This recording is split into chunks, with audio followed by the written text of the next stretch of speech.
देखिए सुपर 100 की शुरुआत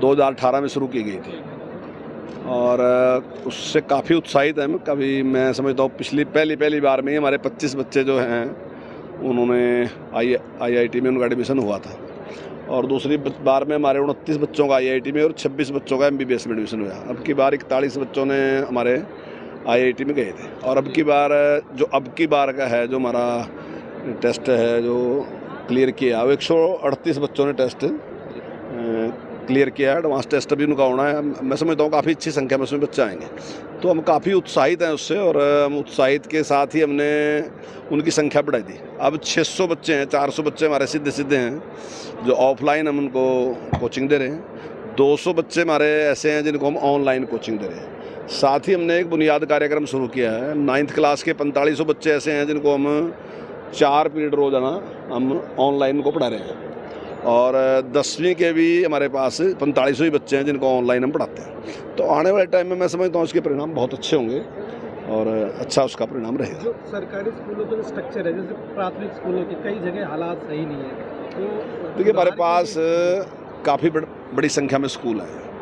अब देखिए अगर इतने स्कूल हैं और उनमें से 18,000 स्कूलों में से किसी स्कूल की एक की बिल्डिंग ख़राब है और आप उस पर जोर दो तो हो सकता है कि वो है, लेकिन अगर आप नहीं सुधार हम उसमें भी कर रहे हैं। अभी हमने एक योजना बनाई है कि जिन स्कूलों में मान लीजिए रास्ता ठीक नहीं है या उसकी चारदीवारी नहीं है या शौचालय नहीं है या पीने के पानी की व्यवस्था नहीं है या ग्राउंड सही नहीं है या ड्यूल टैक्स नहीं है, तो हम 25 लाख रुपये यानी कि 1 लाख से लेके 25 लाख रुपए तक हम सीधे SMC को दे रहे हैं और SMC उससे स्वयं काम कर रही, ड्यूल टैक्स भी वही खरीद रही, चारदीवारी भी वही कर रही, सारा कुछ वही करती है। तुम इतना पैसा उसको दे रहे। अभी तक हमने 27 ब्लॉक पूरे हरियाणा में किए हैं और अब इस साल में हम सारे के सारे स्कूलों करने जा रहे हैं। तो मैं समझता हूँ कि आने वाले टाइम में लगभग सारे स्कूल शायद कहीं भी, अभी भी हम जो बिल्डिंग की बात है तो हम 220 करोड़ रुपए इस टाइम खर्च कर रहे हैं और काफ़ी बड़े संख्या में जो स्कूल है जिसका टेंडर हो चुका है 220 करोड़ रुपए खर्च करके 219 पॉइंट कुछ है, तो इतना पैसा खर्च करके हम बिल्डिंग का निर्माण करने लग रहे हैं। और मैं समझता हूँ कि इस साल के अंत तक मैं समझता हूँ बहुत कम कोई कहीं एक आध स्कूल कोई रहेगा, नहीं तो कोई स्कूल रहेगा नहीं, लगभग सारे स्कूलों के जो प्रिंसिपल के स्कूलों के प्रिंसिपल है क्या है पूरा ये जो अदालत में गवाही भी देंगे नशा तस्करों को पकड़ने? नहीं, अगर देखिए कोई भी आदमी इस प्रकार का काम करता है तो मैं समझता हूँ उसमें तो हर आदमी की जिम्मेदारी है गवाही देना, उसका विरोध करना, वो नशा खत्म होना चाहिए, तो ये तो सबका ही काम है, सभी ने करना चाहिए।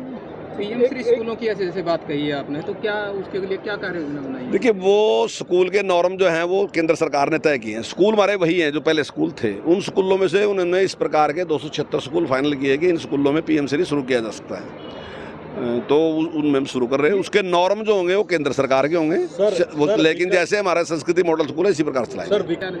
देखिए उस पर सरकार काम कर रही है और पूरे देश में माननीय प्रधानमंत्री ने कहा कि 2030 तक नई शिक्षा नीति को लागू करेंगे। हमारा टारगेट जो है माननीय मुख्यमंत्री ने कहा कि 2025 तक हम इसको लागू करेंगे, तो उसमें काफ़ी कुछ ऐसा है जो हम कवर कर दिया। जैसे प्ले स्कूल थे वो हमने 4000 पहले खोल दिए थे, 4000 और खोल दिए, और भी कुछ ऐसा है जो वोकेशनल एजुकेशन है वो हमने 6ठी क्लास से शुरू कर दी। अभी तक तो देश में कहीं भी नहीं, हमारे यहाँ 94,000 स्टूडेंट जो हैं वोकेशनल एजुकेशन ले रहे 6ठी क्लास से। तो ऐसे जो टारगेट उसमें दिए थे हम वो टारगेट पूरे कर रहे हैं। लेकिन विपक्ष नई शिक्षा प्रणाली के विपक्ष देखिए नई शिक्षा नीति कोई एक दिन में नहीं होनी, पूरी दुनिया में आज तक शायद ही कोई ऐसा एक विचार होगा जिसमें इतना डिस्कशन आया हो। सबसे ज़्यादा डिस्कशन अगर किसी विषय पर होया तो नई शिक्षा नीति है। एक मेंबर पंचायत से लेके और एक MP तक सबसे विचार लिए और उस सारों से लेके उसको। देखिए खिलाड़ियों की बात ही है, देखिए दोनों पक्ष अपनी अपनी बात कह रहे हैं। अब जिसके ऊपर आरोप है वो भी अपनी बात कह रहा है और जो हमारे खिलाड़ी है वो बात कह रहे हैं, तो उसका फैसला तो देखो इंक्वायरी के बाद ही होगा। जो भी इंक्वायरी में जो दोषी होगा तो निश्चित तौर से ओरिएंटेशन जो प्रोग्राम रहा और उसके साथ साथ एक बिल्डिंग का शिलान्यास भी रखा गया है, तो ये एक बहुत अच्छी हमारे रेवाड़ी ज़िले के लिए और पूरे प्रदेश के लिए बहुत अच्छी बात है।